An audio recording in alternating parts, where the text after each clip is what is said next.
Bismillahirrahmanirrahim. Okay, students, today we are going to study analysis of a simple sentence. और मेरी कोशिश होगी कि इस एक ही वीडियो के अंदर ये जितने भी कॉन्सेप्ट्स हैं analysis of a simple sentence के उनको मैं आपके सामने वाज़ेह कर दूं, ताकि आप अगर किसी और किताब में जो है इन सेंटेंसेस के हवाले से पढ़ें भी तो आपको समझ आ जाए कि ये क्या बातें हैं। अहमियत क्या है analysis of a simple sentence की, इस कॉन्सेप्ट को समझना क्यों इतना ज़रूरी है। तो याद रखें कि एक अच्छा अंग्रेजी लिखने और बोलने वाला जो है उसके अंदर दो किस्म की क्वालिटीज़ होनी चाहिए। नंबर वन, उसके अंदर ये एबिलिटी होनी चाहिए कि वो ज़्यादा से ज़्यादा लफ्ज़ों में जो है किसी एक बात को कहना सीखे। और नंबर टू, उसके अंदर ये एबिलिटी भी होनी चाहिए कि वो कम से कम लफ्ज़ों में वही बात कहे। इस कॉन्सेप्ट को आप प्रेसी राइटिंग के कॉन्सेप्ट से समझते हैं या जानते हैं कि प्रेसी राइटिंग में क्या होता है कि आपको कोई 100 वर्ड्स जो होते हैं वो तकरीबन 33 या 35 वर्ड्स के अंदर जो है उनको कन्वर्ट करना होता है, और जो बेसिक आइडिया होता है, बेसिक कॉन्सेप्ट होता है, उसको जो है आपको बरकरार रखना होता है उस पूरी इबारत के अंदर। तो होता क्या है कि आप जब प्रेसी राइटिंग कर रहे होते हैं तो आप अक्सर जो हैं आपका वास्ता पड़ता है बहुत सारे कॉम्प्लेक्स और कंपाउंड सेंटेंसेस के साथ। अब कॉम्प्लेक्स और कंपाउंड सेंटेंसेस के अंदर बहुत सारे क्लॉजेस होते हैं, और यानी कि एक से ज़्यादा सब्जेक्ट्स और एक से ज़्यादा प्रिडिकेट्स होते हैं। ये सब्जेक्ट्स और प्रिडिकेट्स क्या हैं ये हम आगे चलकर जो है समझेंगे। तो जब आप उन कॉम्प्लेक्स और कंपाउंड सेंटेंसेस को सिंपल सेंटेंसेस में चेंज करते हैं तो आप उन सेंटेंसेस को कॉन्ट्रैक्ट कर रहे होते हैं, यानी कि मुख्तसर कर रहे होते हैं। तो यही एक राज है सिंपल सेंटेंस का कि जब आप इस बेसिक कॉन्सेप्ट को समझ जाते हैं तो बाद में आप जब एनालिसिस ऑफ ए कॉम्प्लेक्स और कंपाउंड सेंटेंसेस पर आते हैं तो आपको अच्छे तरीके से अंदाज़ा होता है कि आपने अपने सेंटेंस को सिंपल बना लिया है या नहीं बना लिया है। तो इस लिहाज से जो है analysis of a simple sentence को समझना जो है बहुत ही ज़्यादा ज़रूरी है। अब इसमें बहुत सारे कॉन्सेप्ट जो हैं वो तो ऐसे हैं, मैं समझता हूँ, जो कि आपको ऑलरेडी पता होंगे। आपको कोई ख़ास इनको समझने में, इनको अंडरस्टैंड करने में डिफ़िकल्टी नहीं होगी। जैसे कि यकीनन अगर आपने जो है टेंसेस सीखे हुए हैं तो उसके अंदर आपको सब्जेक्ट, वर्ब और ऑब्जेक्ट का कॉन्सेप्ट आपको पता होगा, और उसके अलावा जो है डायरेक्ट एंड इनडायरेक्ट ऑब्जेक्ट का आपको मतलब पता होगा कि भई ये क्या होते हैं, और इसके अलावा जो है ट्रांज़िटिव और इंट्रांज़िटिव वर्ब्स की आपको अंडरस्टैंडिंग का पता होगा। और अगर नहीं भी पता है तो इस मुख्तसर वीडियो के अंदर हम कोशिश करेंगे कि जो है उस चीज़ को हम समझें। तो तकरीबन जनाब, मैं समझता हूँ कि 15-16 के करीब इंपॉर्टेंट कॉन्सेप्ट्स हैं analysis of a simple sentence के, जिनको कि हम वन बाय वन अगर हम समझते हैं तो हम बड़ी आसानी से जो है analysis of a simple sentence का जो कॉन्सेप्ट है उसको हम समझ जाते हैं। तो सबसे पहली बात, जैसा कि यहाँ पर लिस्ट में लिखा हुआ है, सब्जेक्ट एंड सब्जेक्ट वर्ड। बल्कि हम कह सकते हैं कि कोई भी सेंटेंस जो होता है, जो कि सिंपल सेंटेंस होता है, उसके अंदर दो बुनियादी चीज़ें होती हैं। एक तो जनाब सब्जेक्ट और दूसरा प्रेडिकेट। तो जो पहला काम होता है एक सिंपल सब्जेक्ट को समझने का, वो ये होता है कि आपके अंदर ये अंडरस्टैंडिंग डेवलप हो जाए कि आपका सब्जेक्ट कहाँ पर है और आपका प्रेडिकेट कहाँ पर है। तो जनाब, सबसे पहली बात तो ये है कि अगर हम सब्जेक्ट की डेफिनेशन के ऊपर आते हैं तो सब्जेक्ट डिनोट्स द पर्सन और thing about which something is said. कि सब्जेक्ट जो होता है किसी भी सेंटेंस के अंदर, वो पर्सन या चीज़ होती है जिसके बारे में कोई चीज़ कही जाती है।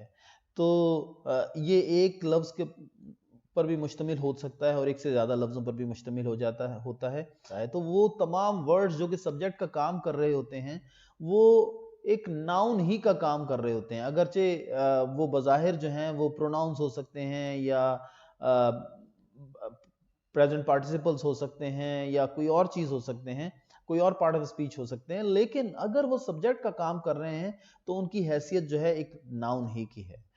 तो बहरहाल, मूविंग फॉरवर्ड, प्रेडिकेट क्या होता है? तो predicate is what is said about the person, यानी कि वो बात जो कि किसी उस आदमी के बारे में कही जाती है। सब्जेक्ट तो वो होता है जो कि जिसके बारे में कोई बात जो है सेंटेंस के अंदर बताई जा रही हो, लेकिन प्रेडिकेट क्या होता है? वो बात जो कि उस पर्सन या थिंग के बारे में जो है, या उस नाउन के बारे में बताई जा रही होती है। अब अगर आप इन सेंटेंसेस का जायजा लें तो आपको पता लगेगा कि इसके अंदर जो है दो हिस्से हैं, एक सब्जेक्ट और प्रेडिकेट, यानी कि एक तो वो हिस्सा है जो कि किसी चीज़ का नाम बता रहा है, और एक वो हिस्सा है जो कि उस चीज़ के बारे में कोई इंफॉर्मेशन दे रहा है।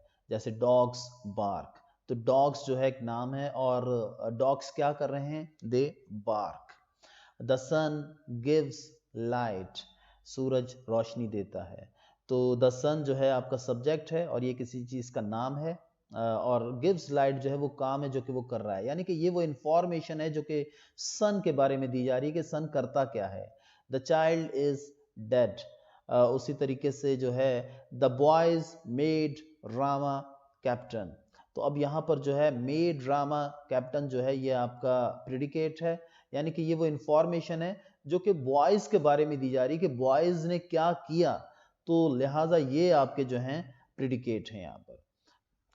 अब यहाँ पर इन जुमलों से ये बात भी वाज़ेह होती है कि प्रेडिकेट जो होता है वो हमेशा किसी ना किसी वर्ब से शुरू होता है, चाहे वो कोई हेल्पिंग वर्ब हो या चाहे वो कोई मेन वर्ब हो। तो जैसे देखें कि गिव्स लाइट जो है यहाँ पर स्ट्रेट अवे एक मेन वर्ब से शुरू हो रहा है, लेकिन द चाइल्ड इज डेड में जो है ये एक हेल्पिंग वर्ब है, बल्कि एक ऑक्सिलरी वर्ब है जिसको कि एज ए मेन वर्ब जो है वो यूज़ किया गया है, द चाइल्ड इज डेड। तो इसी तरीके से हम कह सकते हैं the sun is giving light, अगर यहाँ पर आ जाता फिर आपका प्रेडिकेट जो है वो इज गिविंग लाइट बन जाता, और इज गिविंग लाइट जो है उसमें इज जो है वो आपका वर्ब होता और इसी से जो है आपका प्रेडिकेट शुरू होता। तो ये बात याद रखने वाली है कि प्रेडिकेट जो है वो हमेशा आपके हेल्पिंग वर्ब से शुरू होते हैं। तो जब भी आपने सब्जेक्ट को ढूंढना है तो देखिए बहुत ही सिंपल सा काम है कि आप जो है जो वर्ब है आपका उसके साथ आप हु या व्हाट का जो है इजाफा करके एक क्वेश्चन बनाए, तो जो जवाब आपको जो है उसके अंदर मिलेगा वो आपका सब्जेक्ट होगा। जैसे कि अगर हम यहाँ पर इस सेंटेंस को देखें द सन गिव्स लाइट, तो इसमें अगर हम बनाते हैं कि व्हाट गिव्स लाइट, तो स्ट्रेट फॉरवर्डली क्या जवाब आता है जो कि सेंटेंस के अंदर ही मौजूद है, the sun. The sun gives light, लिहाजा सन जो है वो हमारा सब्जेक्ट है। उसी तरीके से यहाँ पर अगर हम लिखते हैं द चाइल्ड इज डेड, तो अगर हम इससे सवाल बनाते हैं कि हु इज डेड, तो यहाँ पर जो है हमें स्ट्रेट फॉरवर्डली क्या जवाब सेंटेंस के अंदर ही नजर आता है, द चाइल्ड इज डेड।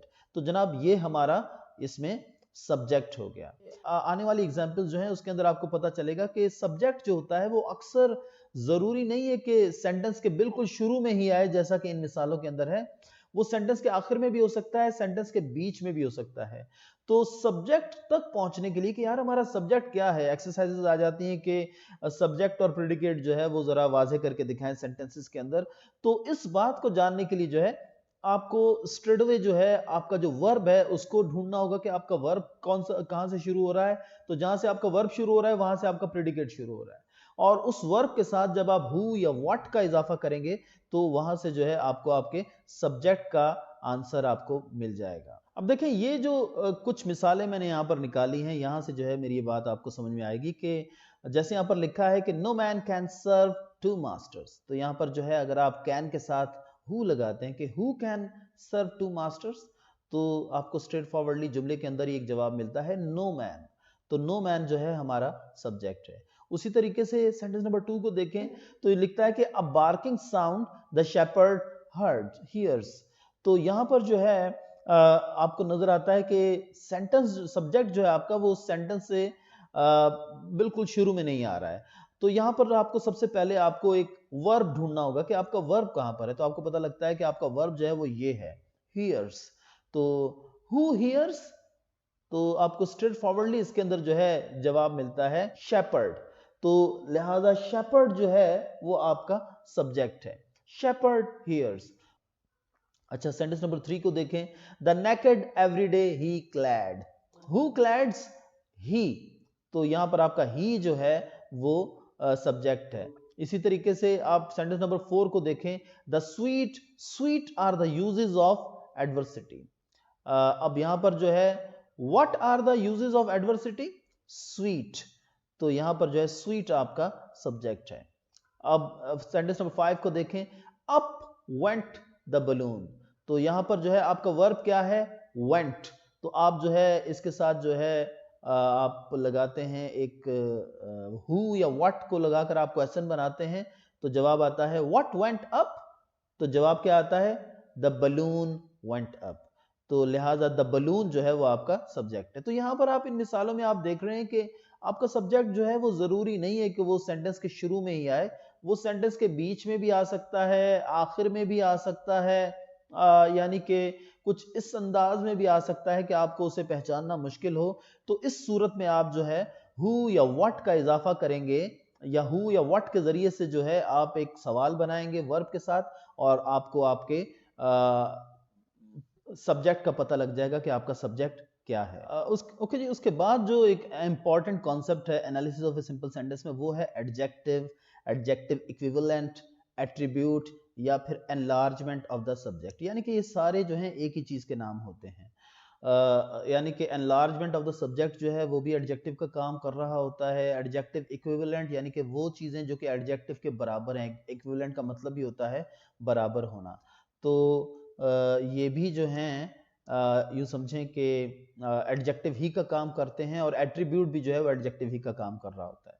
तो एक सब्जेक्ट जो होता है वो उसमें अब आपको इसमें समझने वाली बात यह है कि एक सब्जेक्ट जो है वो अमूमन एक वर्ड के ऊपर भी मुश्तमिल हो सकता है और एक से ज्यादा वर्ड्स के ऊपर भी मुश्तमिल होता है। तो अगर एक वर्ड के ऊपर मुश्तमिल है तो वो वर्ड ही हमारा जो है वो सब्जेक्ट है सिर्फ।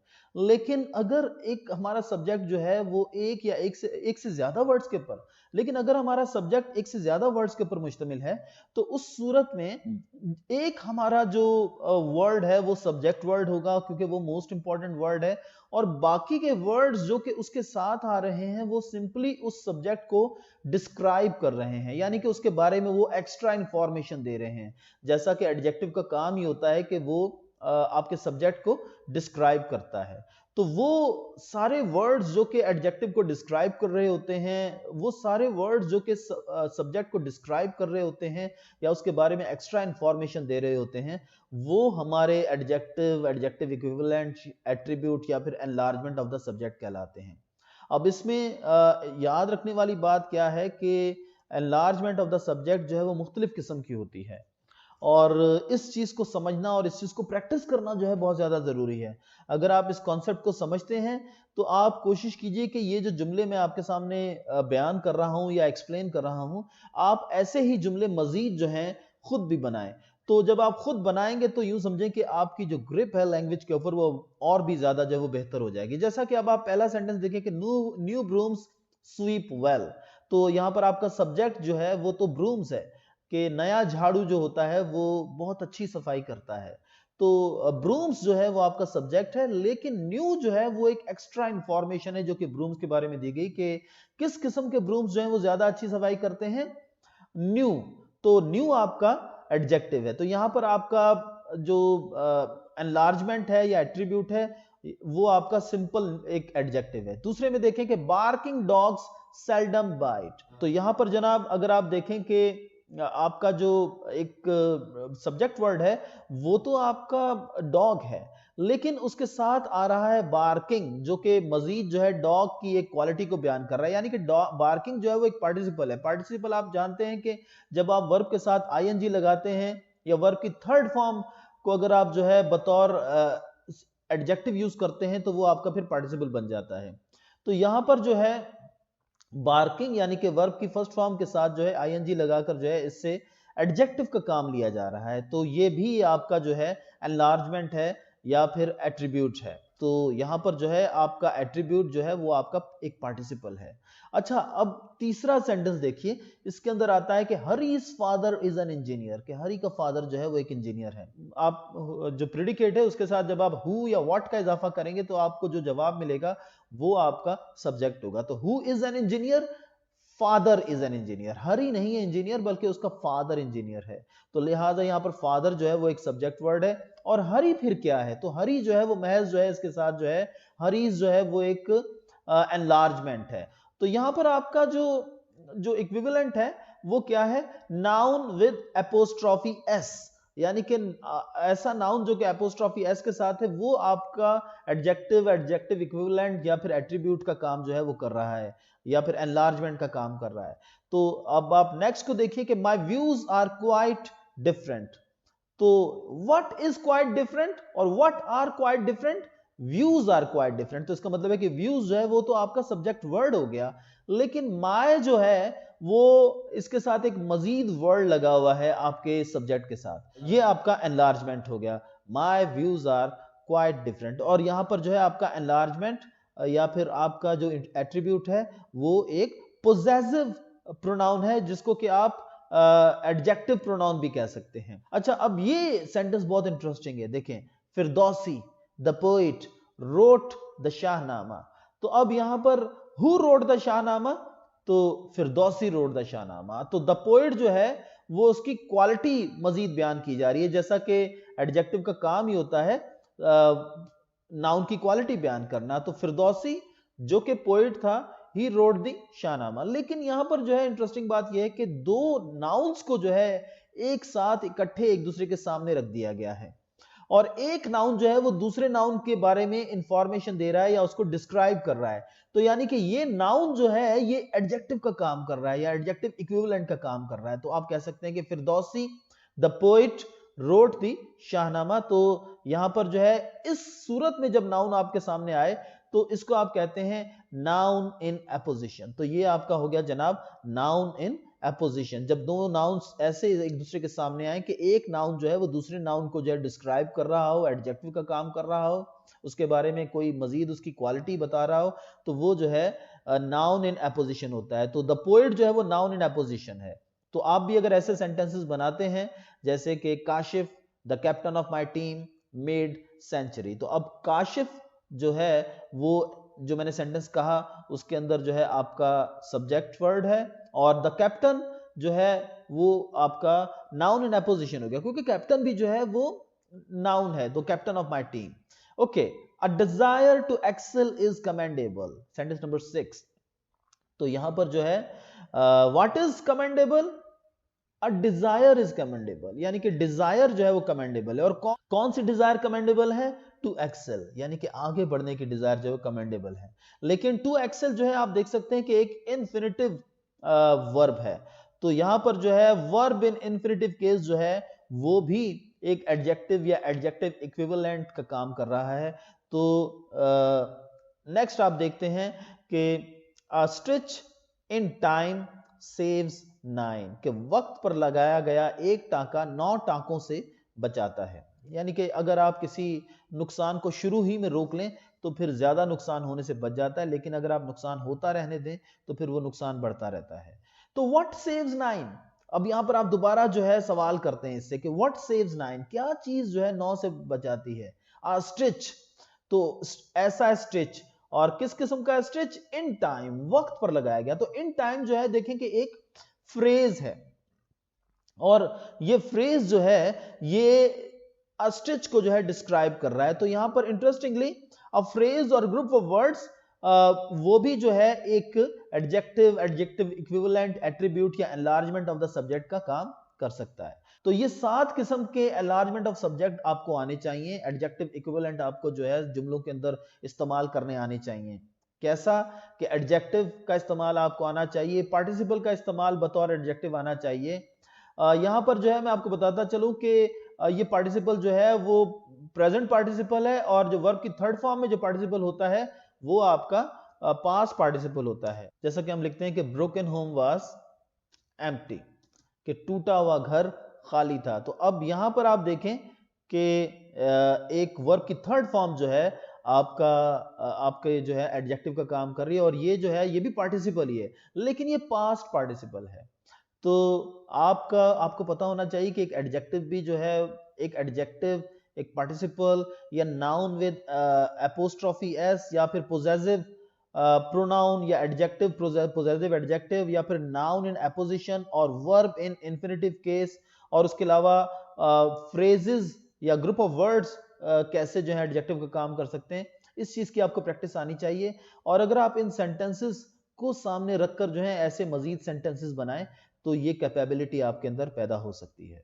ओके स्टूडेंट्स, हमारा जो नेक्स्ट कॉन्सेप्ट है एनालिसिस ऑफ सेंटेंसेस में वो है एडवर्ब और एडवर्बियल इक्विवेलेंट और एक्सटेंशन ऑफ द प्रेडिकेट। तो एडवर्ब, एडवर्बियल इक्विवेलेंट और एक्सटेंशन ऑफ द प्रेडिकेट जो है उसका ताल्लुक जो है, जैसा कि नाम ही से जाहिर है कि वो सिर्फ और सिर्फ प्रेडिकेट के साथ है।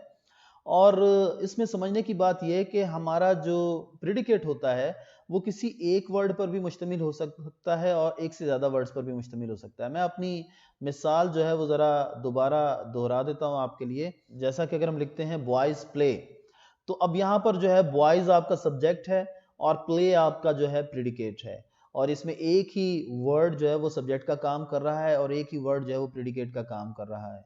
लेकिन बाजुकात क्या होता है कि आपका प्रेडिकेट जो है वो एक से ज्यादा सब वर्ड्स के ऊपर भी मुश्तमिल हो सकता है।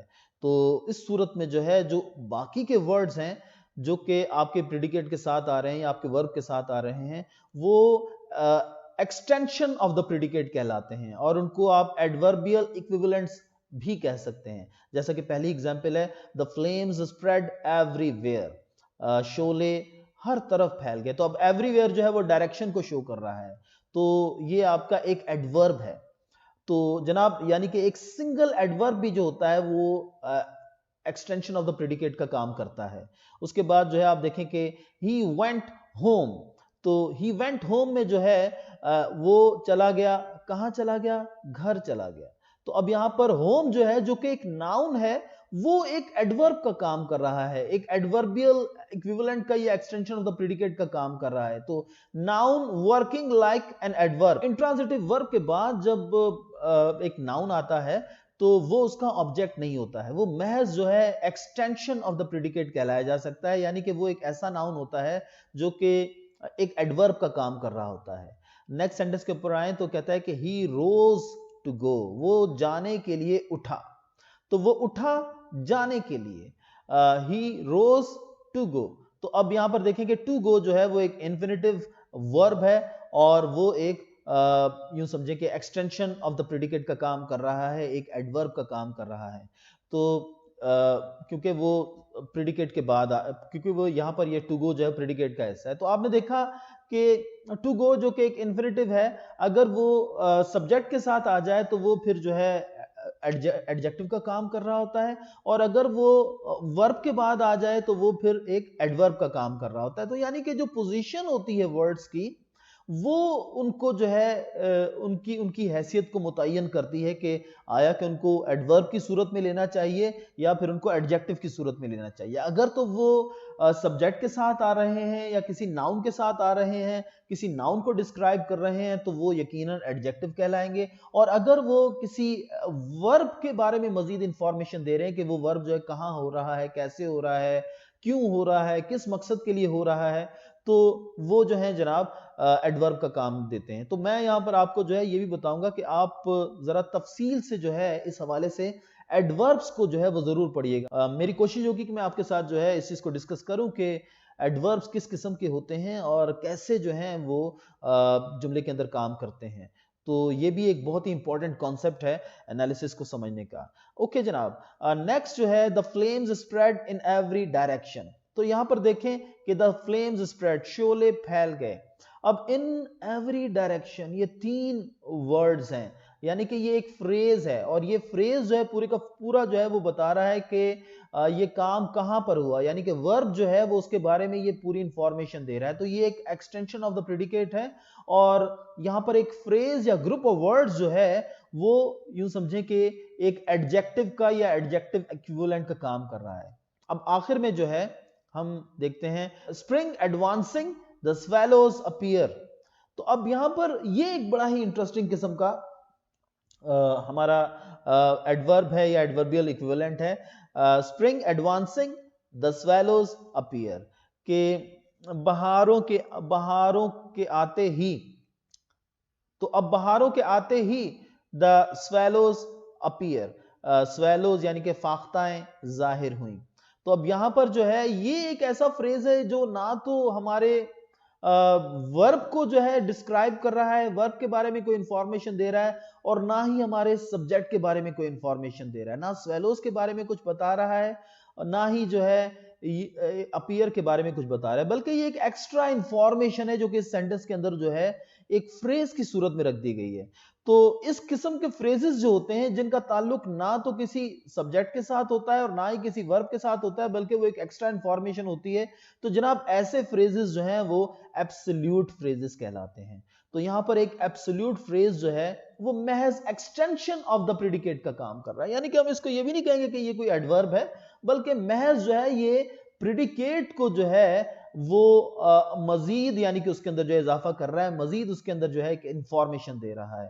तो हमने देखा कि हमारे जो एडवर्बियल क्वालिफिकेशंस या फिर जो है एडवर्बियल इक्विवेलेंट्स या फिर एक्सटेंशन ऑफ द प्रेडिकेट जो हैं वो आपने देखा कि 5 किस्म के हो सकते हैं। एक सिंपल एडवर्ब हो सकता है, एक ऐसा नाउन भी हो सकता है जो कि एडवर्ब का काम कर रहा हो, एक इन्फिनेटिव भी हो सकता है, एक ग्रुप ऑफ वर्ड्स भी हो सकता है या फ्रेज भी हो सकता है जो कि एडवर्ब का काम कर रहा है, या फिर जो है एक एब्सोल्यूट फ्रेज भी हो सकता है जो कि महज जो है एक एक्स्ट्रा इंफॉर्मेशन होती है प्रेडिकेट के अंदर, जिसका ताल्लुक ना तो वर्ब के साथ होता है, यानी कि ना तो वो वर्ब को डिफाइन कर रहा होता है और ना ही वो सब्जेक्ट को डिफाइन कर रहा होता है।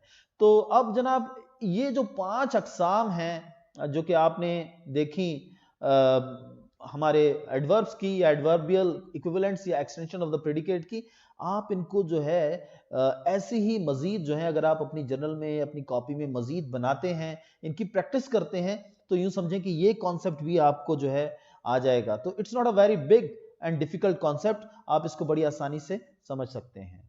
ओके जनाब, जो नेक्स्ट इंपॉर्टेंट कॉन्सेप्ट है analysis of a simple sentence के अंदर वो है ट्रांजिटिव एंड इंट्रांजिटिव वर्ब्स का।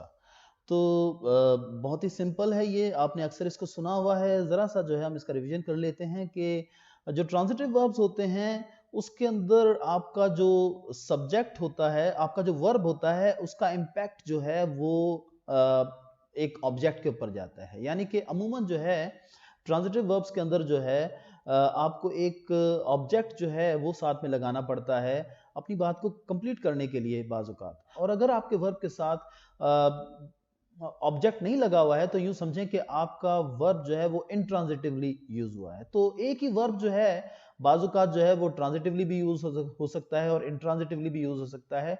देखना ये होता है कि आया कि वो वर्ब जो है उसका इम्पैक्ट जो है उसी के उस तक यानी कि सब्जेक्ट उसके करने वाले के ऊपर हो रहा है या किसी और चीज के ऊपर हो रहा है। तो यहां पर आप देखें कि 2 सेंटेंसेस मैंने मिसाल के लिए लिखे हैं, birds fly in the sky. अब बर्ड्स फ्लाई यानी कि परिंदे उड़ते हैं। अब परिंदे जब उड़ते हैं तो क्या होता है, परिंदे खुद ही उड़ते हैं ना, परिंदे के उड़ने से कोई और चीज तो नहीं ना उड़ती है।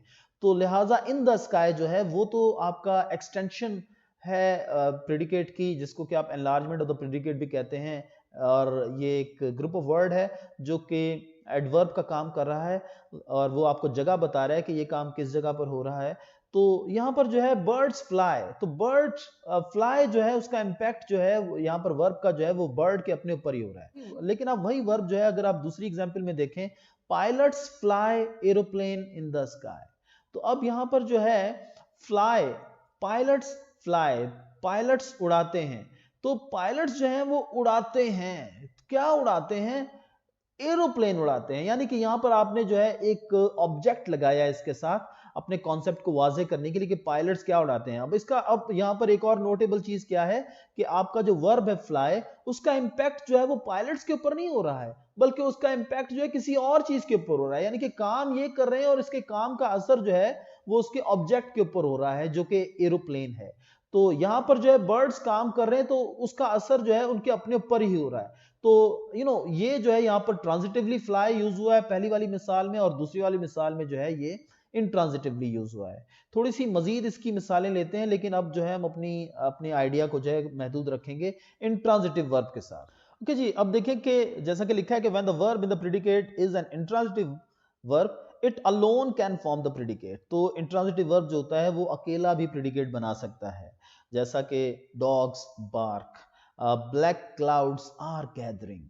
तो अब आर गैदरिंग से आपका वर्ब शुरू हो रहा है और ये एक वर्ब जो है कंप्लीटली एक प्रेडिकेट भी है। The boys have been reading, तो हैव बीन रीडिंग जो है वो आपका पूरा वर्ब है। जैसा कि मैंने आपको पहले भी बताया कि आपका वर्ब जो है जरूरी नहीं कि वो कोई मेन वर्ब हो, बल्कि जब उसके साथ हेल्पिंग वर्ब्स लग जाते हैं तो वो भी पूरे के पूरे जो हैं वो वर्ब ही तस्वुर किए जाते हैं। तो आर गैदरिंग और हैव बीन रीडिंग, ये कंप्लीट एक वर्ब है। तो the boys have been reading.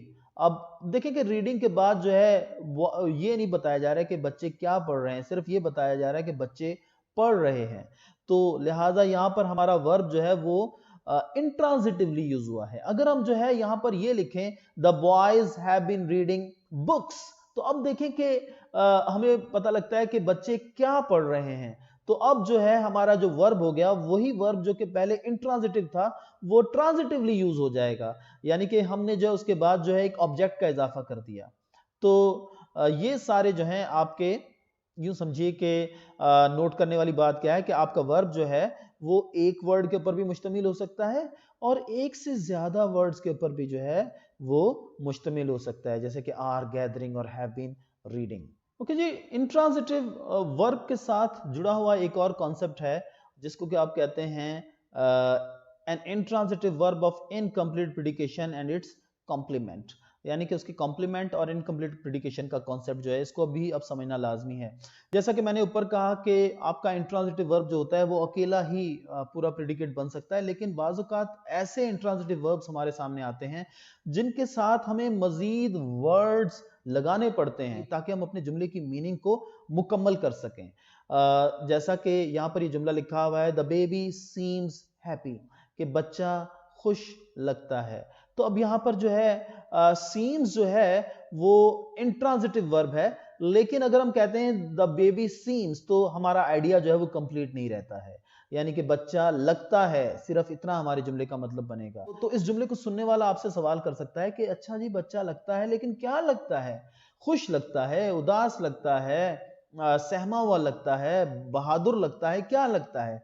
तो वो वर्ड जो कि अब आप उसके साथ आगे लगाएंगे सीम्स की मीनिंग को जो है मुकम्मल करने के लिए, वो जनाब आपको कॉम्प्लीमेंट कहलाएगा। कॉम्प्लीमेंट का मतलब ही होता है मुकम्मल करने वाला। तो देखिए कि यहां पर हैप्पी वर्ड जो है वो इस जुमले की मीनिंग को मुकम्मल कर रहा है। द बेबी सीम्स हैप्पी, तो बच्चा खुश लगता है। अच्छा, आप कॉम्प्लीमेंट के हवाले से जो है यहां पर ये बात जहन में रखने वाली है कि जरूरी नहीं है कि अक्सर इंट्रांजिटिव वर्ब्स ही जो हैं उनको एक कॉम्प्लीमेंट की जरूरत होती है अपना मीनिंग कंप्लीट करने के लिए, बल्कि अक्सर क्या होता है कि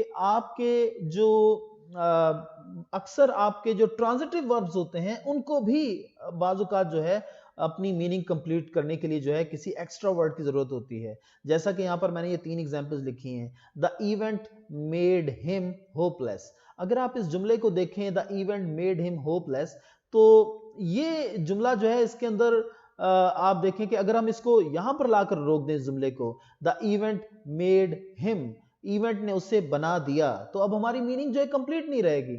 हमसे कोई सवाल कर सकता है कि ठीक है जी इवेंट मेड हिम, इवेंट ने उसे बना दिया, लेकिन क्या बना दिया या इवेंट ने उसे क्या कर दिया? तो आगे जो वर्ड आ रहा है होपलेस, वो अब इस पूरे जुमले की मीनिंग को मुकम्मल कर रहा है। तो ये जो है एक कॉम्प्लीमेंट है, लेकिन इंटरेस्टिंगली यहां पर ये कॉम्प्लीमेंट जो है एक इंट्रांजिटिव वर्ब के साथ नहीं आ रहा है, बल्कि यहां पर ये एक ट्रांजिटिव वर्ब के साथ आ रहा है, क्योंकि मेड जो है वो एक ट्रांजिटिव वर्ब है। और ये ट्रांजिटिव वर्ब क्यों है? क्योंकि इसके बाद जो है एक ऑब्जेक्ट आ रहा है। तो हिम जो है वो ऑब्जेक्ट है, लेकिन उसके बावजूद जो है जुमले की मीनिंग मुकम्मल नहीं है और हमें जो है एक मजीद वर्ड लगाना पड़ रहा है, एक कॉम्प्लीमेंट जो है हमें लगाना पड़ रहा है इसकी मीनिंग को मुकम्मल करने के लिए। The event made him hopeless. वैसे ही अगर आप दूसरी एग्जांपल को देखें, the illness rendered him weak, बीमारी ने उसे कमजोर कर दिया। तो अब यहां पर जो है ये एक ट्रांजिटिव वर्ब है, क्योंकि इसके बाद जो है एक ऑब्जेक्ट आ रहा है। ट्रांजिटिव वर्ब की शर्त यही है कि उसके बाद एक ऑब्जेक्ट आना चाहिए, लेकिन उसके बावजूद अगर हम सिर्फ इतनी बात करते हैं द इलनेस रेंडर्ड हिम, के बीमारी ने उसे कर दिया, तो फिर मीनिंग मुकम्मल नहीं होती कि बीमारी ने उसे क्या कर दिया। तो लफ्ज वीक जो है वो हमारी बात को वाज़ेह करता है कि बीमारी ने उसे कमजोर कर दिया। इसी तरीके से he made me uh singer, उसने मुझे एक सिंगर बना दिया। तो मी जो है वो एक ऑब्जेक्ट है, लेकिन अभी भी मीनिंग मुकम्मल नहीं है और आ सिंगर जो है वो उसको मुकम्मल कर रहा है। आपकी कॉम्प्लीमेंट जरूरी नहीं है कि एक इंट्रांजिटिव वर्ब जो है उसी को एक कॉम्प्लीमेंट की जरूरत पड़े, बल्कि अक्सर आपका जो ट्रांजिटिव वर्ब होता है उसको भी जो है किसी न किसी कॉम्प्लीमेंट की जरूरत पेश आ सकती है। अब यहाँ पर ये वाला जो सेंटेंस है द बेबी सीम्स हैप्पी, तो इसमें ये हैप्पी वर्ड जो है ये किसको डिस्क्राइब कर रहा है आप बताइए? जनाब ये जो है बेबी को डिस्क्राइब कर रहा है ना, बेबी के बारे में इंफॉर्मेशन दे रहा है। The baby seems happy, who seems happy, baby seems happy. तो नंबर पर जो है यहां पर जो है the event made him hopeless, तो यहां पर जो है होपलेस जो है कौन हो गया, हिम हो गया, जो कि एक ऑब्जेक्ट है। तो यहां पर आपका जो कॉम्प्लीमेंट है वो एक ऑब्जेक्टिव कॉम्प्लीमेंट है। तो कॉम्प्लीमेंट जो है वो अपनी नौयत में दो किस्म के हो सकते हैं, एक आपका सब्जेक्टिव कॉम्प्लीमेंट हो सकता है और दूसरा आपका ऑब्जेक्टिव कॉम्प्लीमेंट जो है वो हो सकता है। यानी कि जब आपका कॉम्प्लीमेंट जो है आपके सब्जेक्ट को डिस्क्राइब कर रहा होगा तो वो सब्जेक्टिव कॉम्प्लीमेंट होगा, और जब आपका कॉम्प्लीमेंट जो है आपके ऑब्जेक्ट को डिस्क्राइब कर रहा होगा तो वो आपका ऑब्जेक्टिव कॉम्प्लीमेंट होगा। अब आप ऐसे मजीद जुमले जो हैं बनाएं ऑब्जेक्टिव और सब्जेक्टिव कॉम्प्लीमेंट की प्रैक्टिस के लिए, तो इंशाअल्लाह अल अजीज ये कॉन्सेप्ट भी आपका जो है इस पर भी आपको मुहारत हासिल हो जाएगी। ओके जी, ये मिसालें जो हैं यहाँ पर हम पर ये वाज़ेह करती हैं क्योंकि हमें मुख्तलिफ जो काइंड्स हैं, जो फॉर्म्स हैं, उसमें ये सारे कॉन्सेप्ट जो हैं वो आने चाहिए कि प्रेडिकेट्स जो हैं वो किस किस्म के हो सकते हैं, सब्जेक्ट्स किस किस्म के हो सकते हैं, कॉम्प्लीमेंट्स किस किस्म के हो सकते हैं। तो यहाँ पर आप देखिए कि जैसा कि आपके जो सब्जेक्ट्स हैं वो डिफरेंट फॉर्म्स में आ सकते हैं। जैसे कि एक नाउन जो है वो भी आपका सब्जेक्ट हो सकता है, द बर्ड्स बिल्ड नेस्ट्स। तो नेस्ट जो है वो एक नाउन है, यानी कि नेस्ट की जो है वो प्लूरल फॉर्म है, तो यह आपका ऑब्जेक्ट है। आई नो हिम, तो यहाँ पर एक प्रोनाउन जो है वो एक ऑब्जेक्ट का काम कर रहा है। तीसरे नंबर पर देखें कि all good children pity the poor, तो यहाँ पर जो है एक एडजेक्टिव है पुअर, द पुअर, जो कि यानी कि प्लूरल नाउन का काम कर रहा है, क्योंकि तमाम अच्छे बच्चे गरीबों पर मेहरबानी करते हैं या उनसे शफकत से पेश आते हैं। तो all good children pity the poor, the poor जो है वो एक एडजेक्टिव है और यहाँ पर जो है वो बतौर नाउन यूज हो रहा है, यानी कि उस क्लास को शो कर रहा है, गरीब लोगों की क्लास को। तो यहाँ पर जो है ये भी एक ऑब्जेक्ट है। उसके बाद देखें नंबर 4 में, द ओबीज लव ईटिंग, के जो मोटे लोग होते हैं वो खाना पसंद करते हैं। तो अब देखें कि लव जो है वो आपका वर्ब है, लेकिन ईटिंग जो कि ईट की जिरंडियल फॉर्म है, और वो जो है यानी कि जिरंडियल फॉर्म वर्ब की वो होती है जो कि या जिरंडियल फॉर्म वर्ब की वो होती है जो कि जहां पर एक वर्ब को जो है आईएनजी लगाकर बतौर नाउन यूज किया जाता है। ये भी एक याद रखने वाली बात है कि जब आपका वर्ब जो है आईएनजी लगाकर जो है बतौर एडजेक्टिव यूज किया जाता है तो वो पार्टिसिपल कहलाता है, लेकिन जब आपका वर्ब जो है उसको आप आईएनजी लगाकर बतौर नाउन यूज करते हैं तो फिर वो जिरंड कहलाता है। तो जिरंड और पार्टिसिपल में जो है ये एक फर्क होता है। द ओबीज लव ईटिंग, मोटे लोग खाना पसंद करते हैं। तो अब यहां पर लव के बाद जो है बताया जा रहा है कि व्हाट डू दे लव, क्या वो पसंद करते हैं, ईटिंग, खाना पसंद करते हैं। तो ये जो है ईटिंग यहां पर बतौर नाउन यूज हो रहा है। ओके, तो यहां पर जनाब नंबर 5 में देखें, the foolish crow tried to sing, कि बेवकूफ कौवे ने गाने की कोशिश की। तो अब यहां पर जो है आप देखें कि एक इन्फिनिटिव वर्ब जो है, यानी कि वर्ब की जो फर्स्ट फॉर्म है टू सिंग जो है उसको जो है बतौर ऑब्जेक्ट यूज किया जा रहा है, एक नाउन का काम कर रहा है ये। The foolish crow tried to sing, तो टू सिंग जो है वो आपका इन्फिनिटिव है और एक नाउन का काम कर रहा है और एक ऑब्जेक्ट भी है। और our soldiers tried to scale the cliff, हमारे सोल्जर्स ने क्लिफ को स्केल करने की कोशिश की। टू स्केल द क्लिफ जो है वो एक फ्रेज है पूरा, जो कि यहां पर जो है एक ऑब्जेक्ट का काम कर रहा है। तो आप देख सकते हैं कि आपके जो ऑब्जेक्ट्स हैं वो मुख्तलिफ शक्लों में आपके सामने आ सकते हैं, या आप अपने ऑब्जेक्ट्स मुख्तलिफ किस्म के बना सकते हैं। एक नाउन को आप जो है ना बतौर ऑब्जेक्ट यूज कर सकते हैं, एक प्रोनाउन को ऑब्जेक्टिव फॉर्म के अंदर, या फिर एक एडजेक्टिव को उसके साथ दा लगाकर जो है उसको क्लास की सूरत में, लोगों की क्लास की सूरत में शो कर सकते हैं, या फिर जो है आप एक वर्ब के साथ आईएनजी लगाकर जो है उसको बतौर नाउन यूज कर सकते हैं, जो कि जिरंडियल फॉर्म कहलाती है, नाउन वर्ब की बतौर नाउन इस्तेमाल हो गई। और उसके बाद जो है आप वर्ब को जो है बतौर एक इन्फिनिटिव यानी कि वर्ब की फर्स्ट फॉर्म को भी जो है आप बतौर नाउन यूज कर सकते हैं, और उसके साथ ही साथ जो है आप एक फ्रेज को भी जो है, ग्रुप ऑफ वर्ड भी जो होता है वो आपका एक नाउन की एक ऑब्जेक्ट की सूरत में आ सकता है। ओके जी, कॉम्प्लीमेंट्स की तरफ जरा हम वापस आते हैं और हम देखते हैं कि जो हमारे सब्जेक्टिव कॉम्प्लीमेंट्स होते हैं, जो कि हमारे सब्जेक्ट को डिस्क्राइब करते हैं, उनकी भी जो है 7 अकसाम होती हैं। जैसे कि पहला है द स्काई ग्रू डार्क, आसमान डार्क हो गया। तो यहाँ पर जो है डार्क एक एडजेक्टिव है और ये किसको डिस्क्राइब कर रहा है? द स्काई को। तो लिहाजा ये सब्जेक्टिव कॉम्प्लीमेंट है और ये जो है एक एडजेक्टिव है। नेक्स्ट है वीनस इज अ प्लैनेट। अब देखिए प्लैनेट जो है वो एक नाउन है और ये भी जो है एक कॉम्प्लीमेंट का काम कर रहा है क्योंकि ये जो है डिस्क्राइब कर रहा है वीनस को। तो वीनस इज अ प्लैनेट, तो आपका कॉम्प्लीमेंट जो है एक नाउन भी हो सकता है। इट इज मी, ये मैं हूं। तो अगर यहां पर जो है मी आपका कॉम्प्लीमेंट है और ये एक ऑब्जेक्टिव प्रोनाउन है, एक्यूजेटिव केस ऑफ प्रोनाउन है। तो आप देखें कि ये भी जो है कॉम्प्लीमेंट का काम कर रहा है। उसी तरीके से द मैन सीम्स वरिड, कि आदमी थोड़ा सा परेशान लगता है। तो आप देखें कि पास्ट पार्टिसिपल है ये, वरिड वरी की थर्ड फॉर्म है और ये जो है एक कॉम्प्लीमेंट का काम कर रहा है। ये मैन को जो है वो डिस्क्राइब कर रहा है। द मैन सीम्स, आदमी लगता है, क्या लगता है? वरिड। तो वरिड जो है ये आपका कॉम्प्लीमेंट है और पास्ट पार्टिसिपल भी है। नेक्स्ट देखिए योर बुक इज हियर, आपकी किताब यहां पर है। तो योर बुक इज देयर या हियर। तो अब यहां पर जो है हियर या देयर जो है वो एडवर्ब होते हैं। तो यहां पर देखिए कि एक एडवर्ब भी जो है वो एक कॉम्प्लीमेंट का काम कर सकता है। तो यहां पर जो है देयर जो है वो आपका एक एडवर्ब है जो कि कॉम्प्लीमेंट का काम कर रहा है। The house is to let. तो अब देखें कि हाउस है, किस लिए है? टू लेट, किराए पर खाली है।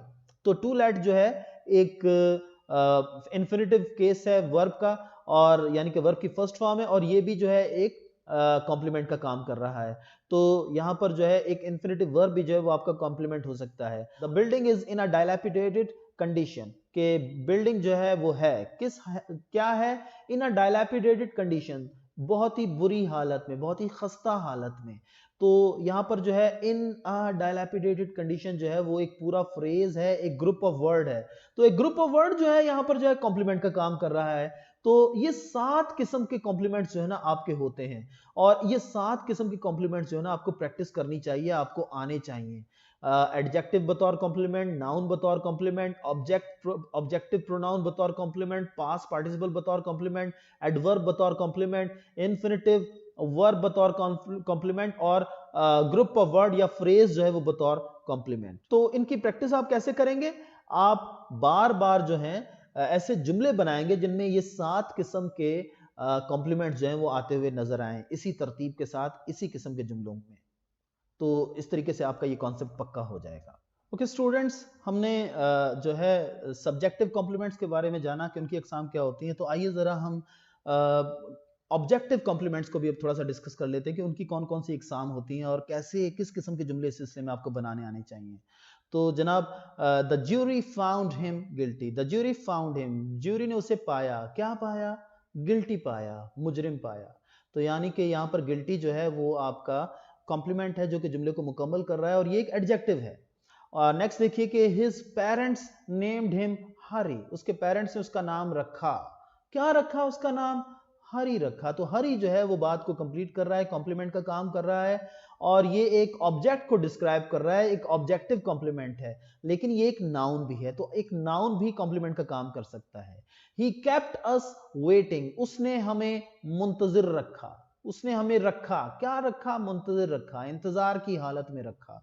तो यहां पर जो है वेटिंग जो है वो डिस्क्राइब कर रहा है अस को, तो लिहाजा ये जो है वो पार्टिसिपल है और वेटिंग वर्ब के साथ आईएनजी आ रहा है, पार्टिसिपल का काम कर रहा है, तो ये भी जो है एक कॉम्प्लीमेंट है। Nothing will make him repent, कोई चीज उसे पछताने पर मजबूर नहीं करेगी। तो यहां पर जो है देखें रिपेंट जो है वर्ब की फर्स्ट फॉर्म है, यानी कि ये इन्फिनिटिव वर्ब है हकीकत के अंदर और ये हिम के साथ आ रहा है, यानी कि ये हिम को डिस्क्राइब कर रहा है। तो लिहाजा ये एक ऑब्जेक्ट को डिस्क्राइब कर रहा है, तो ये एक ऑब्जेक्टिव कॉम्प्लीमेंट है। अगर हम सिर्फ इतना कहते हैं कि नथिंग विल मेक हिम, कि कोई भी चीज उसे नहीं बनाएगी, तो बात मुकम्मल नहीं होती। तो nothing will make him work अगर हम लिखते हैं तो कोई भी चीज उसे काम करने पर मजबूर नहीं करेगी। Nothing will make him play, कोई भी चीज उसे खेलने पर मजबूर नहीं करेगी। कोई nothing will make him repent, तो कोई भी चीज उसे पछताने पर मजबूर नहीं करेगी। मेक जो है वो एक्चुअली एक ऐसा वर्ब है जो अपने साथ जब इन्फिनेटिव लेता है तो वो टू के बगैर लेता है, ये आप याद रखें। तो इस वजह से जो है यहाँ पर आपका इन्फिनेटिव जो है वो टू के बगैर आ रहा है। His words filled them with terror. अब with terror जो है वो एक पूरा फ्रेज है, तो his words filled them, उसके लफ्जों ने उन्हें भर दिया। किससे भर दिया? खौफ से भर दिया। तो जनाब ये विद टेरर जो है वो आपका फ्रेज है। तो ये जो है 5 किस्म के कॉम्प्लीमेंट्स जो हैं, ऑब्जेक्टिव कॉम्प्लीमेंट्स आपको बनाने आनी चाहिए और इनकी आप प्रैक्टिस कीजिए इन्हीं जुमलों को सामने रखते हुए।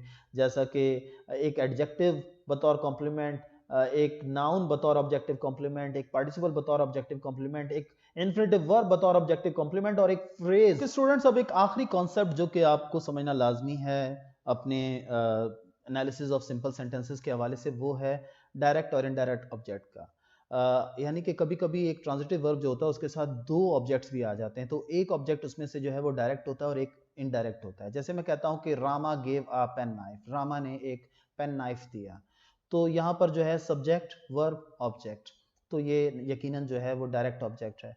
लेकिन अगर मैं कहता हूं कि Rama gave me a pen knife, तो यहाँ पर आ गया कि रामा ने मुझे दिया पेन नाइफ। तो यहाँ पर जो है अगर हम जो है गेव के साथ जो है एक सवाल बनाते हैं कि व्हाट रामा गेव, तो जवाब आता है पेन नाइफ। तो आपका पेन नाइफ जो है वो आपका डायरेक्ट ऑब्जेक्ट है। यानी कि जब आप वर्ब के साथ सवाल बनाते हैं व्हाट का, तो जो आपको जवाब मिलता है वो जनाब आपका डायरेक्ट ऑब्जेक्ट होता है। और डायरेक्ट ऑब्जेक्ट जो है वो स्टूडेंट्स अमूमन जो है वो बेजान चीजों के नाम होते हैं। तो किससे दिया? अब ये आपका इनडायरेक्ट ऑब्जेक्ट है, तो ये आपका मी हो गया। यहाँ पे the Rama gave me a pen knife. तो ये एक और कॉन्सेप्ट हो गया आपका डायरेक्ट और इनडायरेक्ट ऑब्जेक्ट का, और आप इस तरीके से भी जो है जुमलों को जरा बनाइए।